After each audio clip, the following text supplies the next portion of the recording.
They say the heart of a farm is in its rhythm, but on the edge of a quiet Kansas plain, one old man kept time by something else entirely.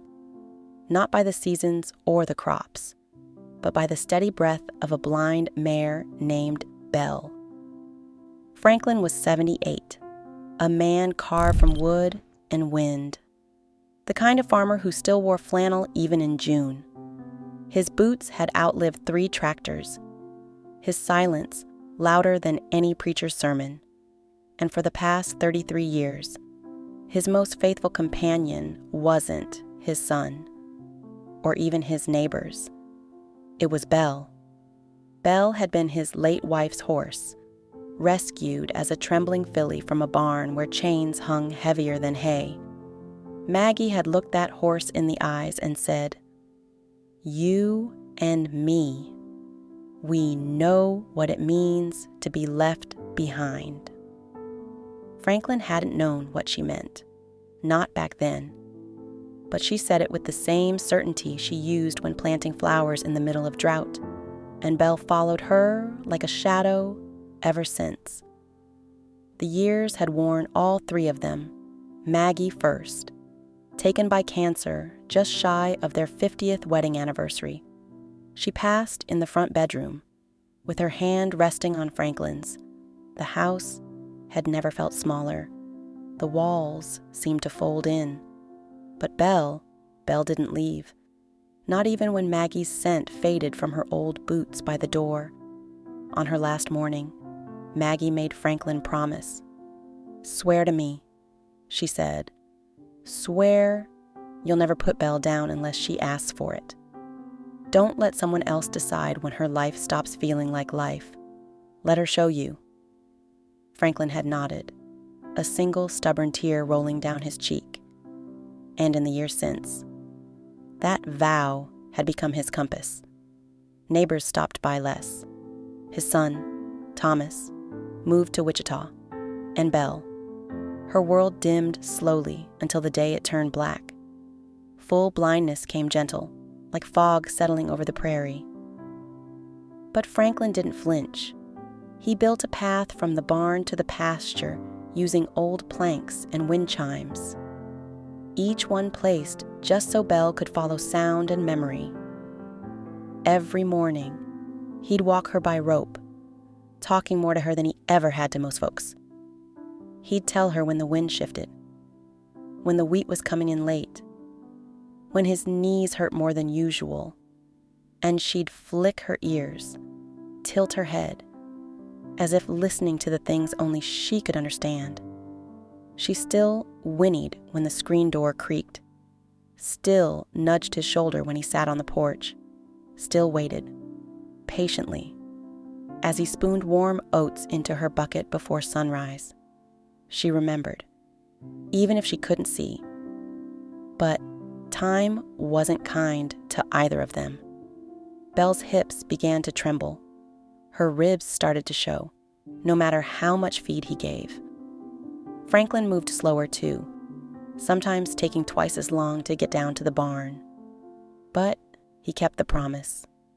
With hands cracked and scarred, with joints stiff from years of labor, he kept the promise.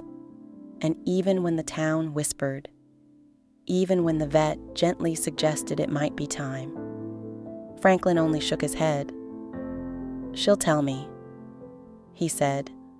"She'll tell me when she's ready." It was the middle of March when the wind came screaming through the valley. Not the kind that rattles windows, the kind that splits trees in half like they're nothing but chalk. Franklin had just finished brushing Belle's coat. She still liked that, even when the brush made her flinch. He could feel the sky change before it cracked open. The air turned sharp, metallic, and then the barn roof peeled back like paper. It happened fast. He'd reinforced it last winter, or so he thought. But wood rots faster when no one helps carry the load. By morning, the old structure looked like a broken rib cage, and Belle stood in the rain, quiet as ever, her ears flat, her body trembling. He moved her into the side shed, barely big enough for one, then sat in the mud, head in hands. That night, Thomas called. His voice crackled like radio static, half concerned, half exasperated. "Dad," he said, "I know you miss Mom, but this isn't good for you.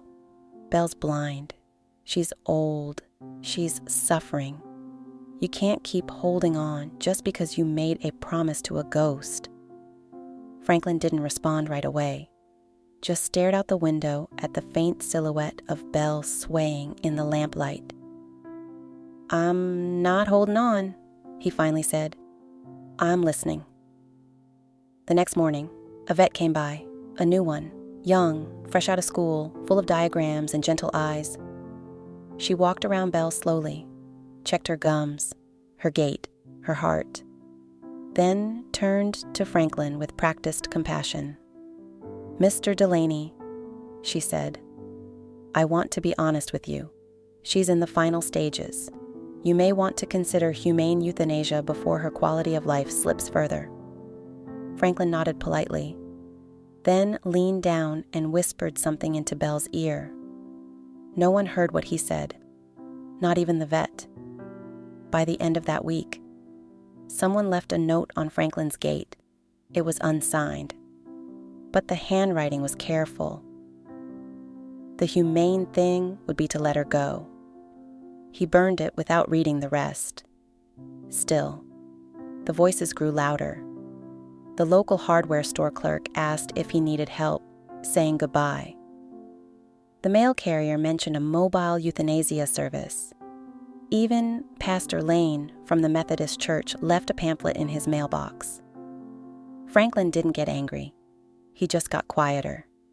At night, he sat with Belle beneath the stars, wrapped in 2 old quilts, feeding her carrots, and humming a tune Maggie used to sing while hanging laundry.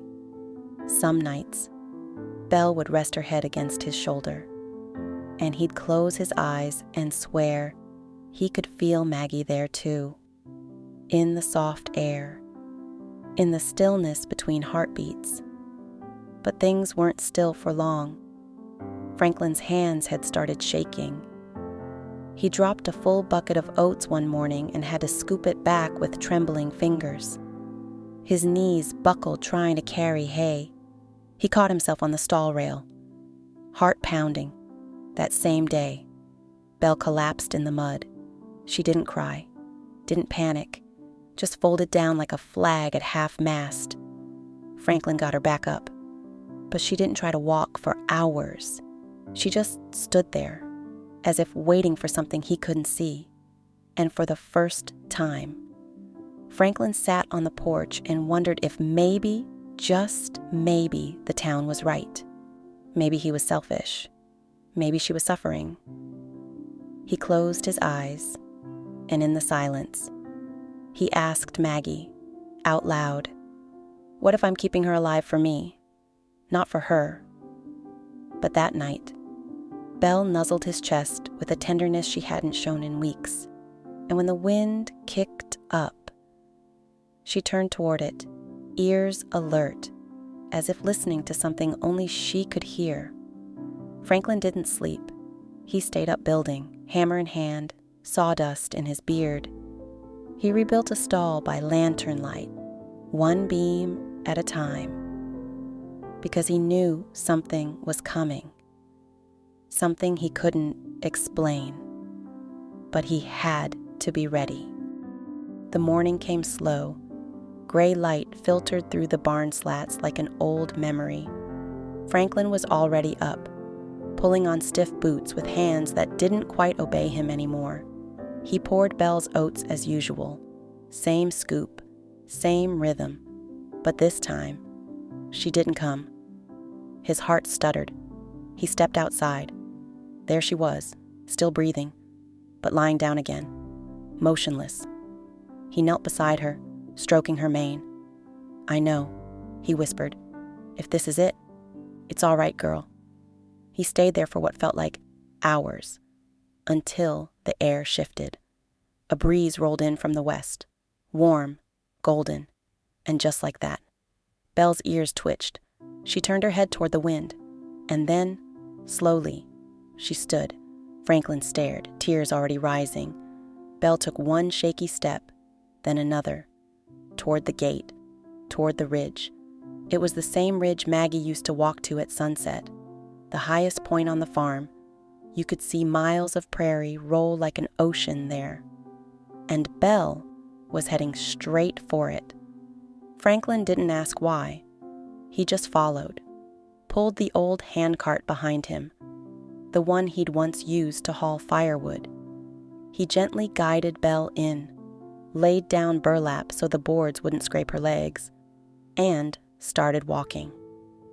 Every step felt heavier than the last, but Franklin didn't stop. Not when his back flared, not when his knees buckled, not when the cartwheel hit a rock and nearly tipped. He just kept going. And at the top of that ridge, he stopped. Belle lifted her head, sniffed the air, and for the first time in weeks, she whinnied. It was soft, faint, but it was joy.